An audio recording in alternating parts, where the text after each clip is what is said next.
જય શ્રી કૃષ્ણ બધાને ને જય માતાજી। તો આજે આપણે બનાવીશું સોજીમાંથી બનતી સેવ બનાવીશું અને એ જ સેવમાંથી આપણે ચેવડો બનાવીશું ફ્રેન્ડ્સ। તો તમે જોઈ શકો છો આ મારી સેવનો એકદમ ક્રિસ્પી બની છે। જુઓ અવાજ આવતા જ તમને ખબર પડી ગઈ હશે કે આ કેટલી ક્રિસ્પી જે સેવ છે એ બની છે। તો વિડીયો સ્કીપ ના કરશો, લાસ્ટ તક જોશો તો જ તમને ખબર પડશે કે મેં આમાં કઈ સામગ્રી નાખી છે અને કેવી રીતે આ સોજીમાંથી બનતો ચેવડો તૈયાર થઈ ગયો છે। જુઓ એકદમ કાજુ અને થોડા તળેલા મરચાં છે, શિંગદાણામાં નાખી અને આ એક સોજીમાંથી બનતી સેવ છે અને એમાંથી જ એક સરસ મેં ચેવડો તૈયાર કરી દીધો છે। હવે મેં અત્યારે અડધી વાટકી જે આપણે નોર્મલ ચોખા ઘરમાં પડ્યા હોય એ લીધા છે અને અડધી વાટકી અહીંયા સોજી લીધી છે। જુઓ આ એકદમ મોટીવાળી સોજી આવે છે એ લીધી છે, ઝીણી નથી મારી જોડે, અત્યારે મેં મોટી લીધી છે। જે નોર્મલ તમારા ઘરમાં જે સોજીનું પેકેટ હોય એમાંથી તમે કરી શકો છો। તો હવે મેં આ ચોખા છે એને થોડા પહેલાં શેકી નાખ્યા હતા અને શેકી અને મિક્સરમાં આ રીતે એકદમ સરસ એનો પાવડર બનાવી દીધો છે, એકદમ લોટ જેવું। જે આપણે ચોખાનો લોટ જો ઘરમાં ના હોય અને તમને અચાનક એવું લાગે કે મારે આ સોજીની સેવ બનાવી છે તો જુઓ આ રીતે તમે બનાવી શકો છો।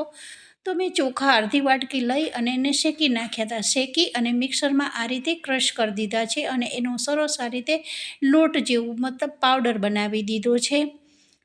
તો જેટલી સોજી છે બસ એ જ માપ પ્રમાણે મેં અત્યારે અહીંયા ચોખાનો લોટ લઈ લીધો છે। જો તમારા ઘરમાં ચોખાનો લોટ હોય તો પછી આ બધી વસ્તુને કંઈ કરવાની જરૂર નથી, ફક્ત તમે જેટલી સોજી લેતા હો એટલો જ તમારે અહીંયા ચોખાનો લોટ લેવાનો છે। તો જુઓ બેયનો એક સરખો જ મેં માપ અત્યારે અહીંયા રાખ્યો છે। તમે કેટલી ક્વોન્ટિટીમાં બનાવતા હોય બસ સેમ એ બેયનો સરખો માપ તમારે રાખવાનો છે।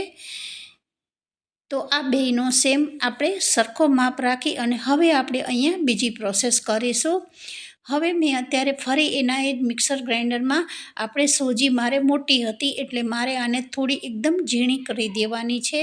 જો તમારી જોડે સોજી એકદમ ઝીણી હોય પેકેટવાળી તો એ તમારે પછી મિક્સરમાં ક્રશ કરવાની જરૂર પડતી નથી। હવે આપણે આને મિક્સરમાં ક્રશ કરી દઈશું। તો જુઓ એકદમ સરસ આ ફાઇન એકદમ ઝીણો પાવડર સોજીનો થઈ ગયો છે। જેવી રીતે મેં ચોખાને એકદમ ઝીણા દળી નાખ્યા છે, મતલબ કે પાવડર કરી દીધો છે, બસ એ જ ટાઈપની અત્યારે મેં સોજીને ઝીણું એકદમ ક્રશ કરી દીધું છે। તો આ બે આપણું કમ્પ્લીટ તૈયાર થઈ ગયું છે। હવે આપણે અહીંયા બે આગળની પ્રોસેસ કરીશું। આ બે વસ્તુ તૈયાર થઈ ગઈ છે। હવે પહેલી પ્રોસેસમાં આપણે એક વાટકી પાણી લેવાનું છે। થોડું પાણી ગરમ થાય, બબલ્સ થાય ત્યાર પછી આપણે અહીંયા બીજી વસ્તુ અહીંયા ઉમેરવાની છે। હવે મેં સ્વાદ અનુસાર અહીંયા મીઠું લીધું છે। જો તમે એક આખી ભરી અને સોજી લેતા હો તો એની સામે તમારે 2 વાટકી પાણી લેવાનું હોય છે।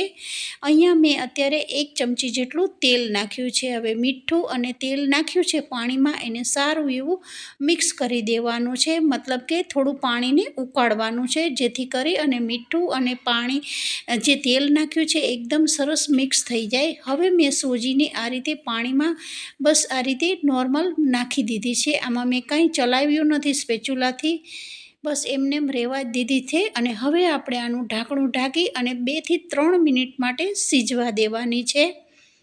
2 મિનિટ થયા પછી તમે જોઈ શકો છો પાણી બધું એબ્ઝોર્બ થઈ ગયું છે સોજીમાં અને સરસ તેલ અને મીઠું નાખ્યું છે એ સોજીમાં બેસી ગયું છે। તો હવે આપણે સ્પેચ્યુલાથી થોડું ચલાવતા રહેવાનું છે। તમે જોઈ શકો છો એકદમ સરસ આપણે લોટ બાંધી એ ટાઈપની આપણી સોજી તૈયાર થઈ ગઈ છે।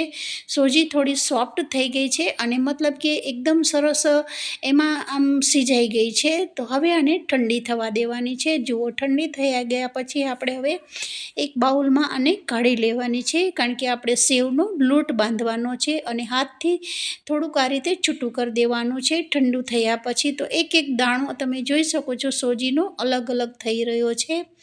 હવે આપણે એમાં જેટલી સોજી લીધી હતી એટલો જ અહીંયા ચોખાનો લોટ ઉમેરી દીધો છે। હવે બે વસ્તુને સારી એવી મિક્સ કરી દેવાની છે, લોટ અને સોજીને પછી આપણે નોર્મલ પાણી લેવાનું છે અને નોર્મલ 1 વાટકી મેં પાણી લીધું હતું, પણ જરૂર પડે એટલું પાણી લઈ અને જેવી રીતે આપણે રોટલીનો લોટ બાંધતા હોય છે બસ એ ટાઈપનો થોડો ઢીલો લોટ બાંધવાનો છે ફ્રેન્ડ્સ. કારણ કે આ લોટ તમે કઠણ બાંધશો તો સેવ બહુ જ કડક થઈ જશે, એટલે થોડો ઢીલો લોટ રાખજો. સોજી છે એ પાણી બહુ જ એબ્ઝોર્બ કરી જશે અને ચોખાનો લોટમાં બી બહુ વધારે પડતું પાણી નાખશો તો કેવું એ બેય વસ્તુ એવી છે કે જે પાણી છે એ બહુ જ એબ્ઝોર્બ કરે છે, ચોખાનો લોટ છે એ અને સોજી છે એ. હવે તમે જોઈ શકો છો કે એકદમ સરસ આ લોટ બંધાઈ ગયો છે. એકદમ સોફ્ટ લોટ મેં બાંધ્યો છે, જેવી રીતે પરાઠાનો લોટ બાંધતા હોય એ ટાઈપનો લોટ બાંધી દીધો છે. હવે મેં અત્યારે અહીંયા ગાંઠિયા પાડવાની જાળીનો ઉપયોગ કર્યો છે. ઝીણી જાળીનો ઉપયોગ સેવનો નથી કર્યો, થોડું ગાંઠિયા પાડતા હોય એ ટાઈપનો મેં અત્યારે અહીંયા એનો અંદર જે મોલ્ડ આવે છે એ મૂકી દીધું છે અને તેલથી થોડું ગ્રીસ કરી દેવાનું છે, જે મશીન સંચો છે એને. હવે આપણે સંચામાં આ લોટ છે એને આ રીતે થોડો હાથથી મસળી અને ઉમેરી દેવાનો છે અંદર. હવે સંચાનું ઢાંકણું ઢાંકી અને સાઈડમાં મેં અત્યારે અહીંયા તેલ મૂક્યું, થોડુંક તેલ નાખવાનું છે. અત્યારે આપણે તળવાનું નથી, પહેલાં ફક્ત થોડું તેલ નાખી અને આપણે જે ચેવડાની અંદર જે વસ્તુ ઉમેરવાની છે એને થોડું તળી લેવાનું છે. તો લગભગ 8થી 10 કાજુ લીધા છે. હવે કેટલી ક્વોન્ટિટીમાં તમારું જે સેવ હોય એના પ્રમાણમાં તમારે બધી વસ્તુ લેવાની હોય છે. તો ફ્રેન્ડ્સ, મેં અહીંયા થોડી સૂકી દ્રાક્ષ નાખવાનું ભૂલી ગઈ હતી, પણ તમને પસંદ હોય તો તમે જરૂરથી અહીંયા જે ડ્રાયફ્રૂટની અંદર દ્રાક્ષ આવે છે એ બી તમે ચેવડામાં ઉમેરી શકો છો. હવે કાજુ એવા સારા એવા તળાઈ ગયા પછી આપણે અહીંયા સિંગદાણા ઉમેરી દીધા છે. સિંગદાણા તમે ઉમેરી શકો છો. તમને બદામ પસંદ હોય તો તમે અહીંયા બદામ, પિસ્તા બી ઉમેરી શકો છો. તો બહુ જ સરસ આ ચેવડો લાગે છે. અને આ ચેવડો છે લગભગ તમે બહાર જતા હો તો 8થી 10 દિવસ સુધી સારો રહે છે. તો હવે આપણા સિંગદાણા બી સારા એવા તળાઈ ગયા છે, એને બી આપણે કાઢી લઈશું. જુઓ, બહુ લાલાશ પડતા મેં સિંગદાણાને નથી કરી દીધા, નહીતર થોડા બી લાલાશ પડતા થઈ જશે ફ્રેન્ડ્સ તો કેવું થશે, જે સિંગદાણા છે એનો કડવો ટેસ્ટ આવી જાય છે. તો બસ આ ટાઈપના જ આપણે બદામી રંગના જ શેકવાના છે. હવે મેં અત્યારે એકદમ નોર્મલ જે મોડું મરચું આવે છે એને બી તળી અને આ રીતે લઈ લીધું છે. જો તમને પસંદ હોય તો અહીંયા તમે મીઠો લીમડો બી લઈ શકો છો. અને ત્યાર પછી મેં આ રીતે તેલ એ જ તવામાં તેલ ગરમ કરી દીધું હતું અને નોર્મલ ટેમ્પરેચરવાળા તેલમાં જ આપણે અત્યારે અહીંયા સેવને પાડી દેવાની છે. જુઓ, એકદમ સરસ આસાનીથી આમ આપણી સેવ તૈયાર થઈ ગઈ છે. હવે આપણે બીજો ઘાણવો બી આ રીતે સરસ તેલના સેવને આ રીતે પાડી દઈશું. જુઓ, એકદમ સરસ આપણો લોટ સારો બંધાણો હશે ફ્રેન્ડ્સ તો એકદમ આ જે સેવ છે એ બહુ જ સરસ તૈયાર થઈ જતી હોય છે. અને આ સેવ એકદમ ક્રિસ્પી બને છે ફ્રેન્ડ્સ, ખાવામાં બહુ જ સરસ લાગે છે ટેસ્ટ. તો જરૂરથી આ રેસીપીને ટ્રાય કરજો. તો તમારી ટ્રાય કર્યા પછી કેવી રેસીપી બની એ જરૂરથી કમેન્ટ કરીને જણાવજો. તો જુઓ, એકદમ ઉપર બબલ્સ આવી રહ્યા છે, મતલબ કે હજુ આપણી સેવ છે એ નીચે એકદમ કાચી હતી. તો એકદમ બબલ્સ બંધ થઈ ગયા ત્યાર પછી મેં અહીંયા સેવને પલટાવી છે.